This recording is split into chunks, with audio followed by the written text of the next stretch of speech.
Hey there, Ansem42 here, and I want to talk to you about nanoweapons. So nanoweapons are made in your gear factory, but they're equipped on your heroes. So let's look at a couple of them. So on your heroes, if they are level 211 or higher, and 5-star or 6-star, they'll have a lock symbol right where this purple sword is. So let me unequip that. So where this plus sign is, you'll have a lock symbol until they're level 211. Once they're 211 or higher, you can equip a nanoweapon. So nanoweapons come in a bunch of different rarities. The lowest rarity is common, which is green, and it'll give you the lowest amount of stats, and all the way up to uncommon, rare, epic, and finally apex, which is incredibly rare and has some very powerful, unique properties. But you can equip them, once you have them, to your heroes. So there is a unique or a exclusive weapon for most of the 5-star heroes in the game. Not all of them, but most of them, and they're releasing more all the time. Currently, let's just talk about Requiem. So Requiem has an ice katana as her exclusive weapon, and it gives, as long as you have that weapon equipped to her, if she's +0 or higher, she gains bonus defense for all of your troops. If she's +2 or higher, she also gains bonus HP. If she's +4 or higher, she gains bonus attack as well. And this is for all of your troops all of the time, as long as that weapon is equipped and these thresholds are met for hero +2 enhancement, hero +4 enhancement, and so on. So you get those stats that are always enabled, always applied to your troops. You also get this top block, no matter what. As long as that weapon is equipped, you always get this top block equipped, or applied to your troops. That you don't have to have the hero or this weapon with you when you go out and attack something. It's just there. So if your hero is at home chilling with 22% attack and 40% attack, this 60% attack or 62% goes with you even if Requiem doesn't. So that clears that up.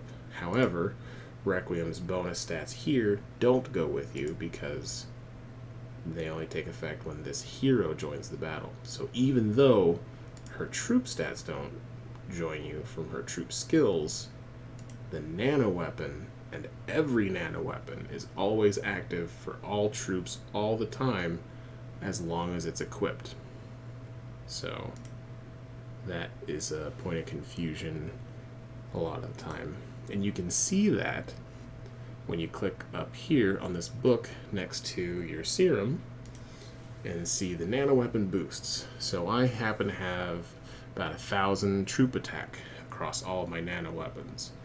1,100 troop defense and so on and so forth. So you can see what bonuses you get from each of your nano weapons, and what's equipped will show up here. So if you're wondering, like, does my Apex weapon apply to everybody? And I happen to have Mars's Phoenix helmet, his racing helmet, as an Apex. So troop damage taken down by 10% on this weapon right here applies to everybody, and it shows up there. So let's take a look at how you actually make nano weapons. So you go to your gear factory and you click on nano weapons. Now, when you first show up here, you're not going to have something building, and you won't even be able to craft anything. You'll have to go to material production. You'll have to craft here.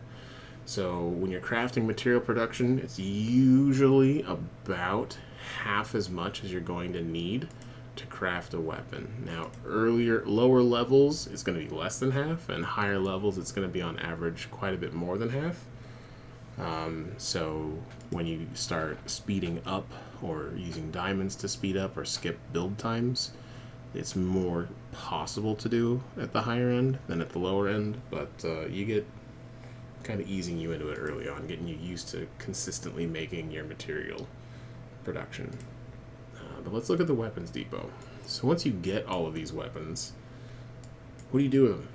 Well, you want to equip as many as you can, because even if there's no stat, even if you haven't enhanced it in any way, and let's just say it's a regular radar, it's going to give you 1% to each of your troop stats: attack, defense, and HP. And every little bit helps. Sure, 1% probably isn't going to make a huge difference, but if you get every single 5-star and 6-star hero to 211 or higher, which honestly I personally recommend getting them all higher, and they can just hold a radar or hold their hero exclusive weapon. And it's even guided some of my decisions on whether or not I want to get these 2 heroes specifically to +4, even though I don't currently use them very much, because their nano weapons give me 40% all troop stats just by equipping it to a +4 hero. If it was +2, I just wouldn't get the attack. If it was +0, I just wouldn't get the HP or the attack. And that happens even if the bow itself or the weapon itself isn't enhanced or promoted at all. Just a default weapon comes with the hero stats and exclusive stats. The only thing that making a stronger weapon does, enhancing it and promoting it, is it changes this troop stats block up here. This starts at 1%, and it goes up from there all the way up to 100% at, I think it's 8-star +30, which is an incredibly high investment and is very expensive. But the more heroes that you can equip nano weapons to, the better off you're going to be when you're just dealing in terms of just raw numbers of being able to spread out your enhancement material and your promotion material across multiple nano weapons. And I go into that in a different video that I'll link in the description. But yeah, you have exclusive weapons for instance, Eve gives you rally troop specific bonuses. So if you set a rally, everyone in that rally, not just you, gets these bonuses, which is pretty nice. So there are some pretty unique features that you can get, or unique boosts you can get from nano weapons. Let's look at the cabinet. So if you're curious what a specific nano weapon does for, say, a hero exclusive weapon, or maybe even an Apex weapon, you can come down here to the cabinet and find them. So at the very top of the cabinet, you'll see all of the red weapons are your Apex weapons. Very rare, and you'll see them scrolling across the bottom of your screen every once in a while when somebody makes them. Usually it'll be a Desert Magnum, but not always. So those are really fun. They can change the way the game is played. For instance, if you're a Rider main, you're tired of shooters beating up on you, and you wind up with an Apex weapon for Fox, the Apex Inoculator, your shooters will deal 30% less damage to your riders. And again, this is always active. Fox doesn't have to be where your riders are for them to take less damage from shooters. In the same vein, if you're a Rider main and you want to use, or you wind up with an Apex Power Fist, you do 20% bonus damage to everything with Riders, as well as 200% all of these stats. Now, to activate the Apex exclusive thing, that weapon needs to be equipped to that hero, and that hero needs to be +6 enhancement or higher. So if you're +5 in Red Star, you don't quite get this activated. So you still get these other stats, but until you get to +6 with Obsidian, you don't get this bonus yet. So it's still very, very strong, but it has the prerequisites of getting those enhancements up there. Let's see. I go over inheriting weapon. Oh yeah. So also, when you're inside the nano weapons, when you dismantle a nano weapon, you get these, which are just a currency that can be used inside this little shop up at the top right corner. And I don't recommend buying anything down here. I only recommend buying either the rare weapon box design, which it lets you select one of these designs and will let you make a purple quality weapon or possibly higher. You get to choose the weapon, and the only weapons that aren't in these weapon design boxes are Ironclaw's weapon and Leia's weapon. But Leia's weapon is up here for the Apex Ocular Drone, which is quite expensive, but it's quite a potent weapon. And this is, 4-star plus 1. You get 1% attack. You get all those hero stats. Oh yeah, hero stats.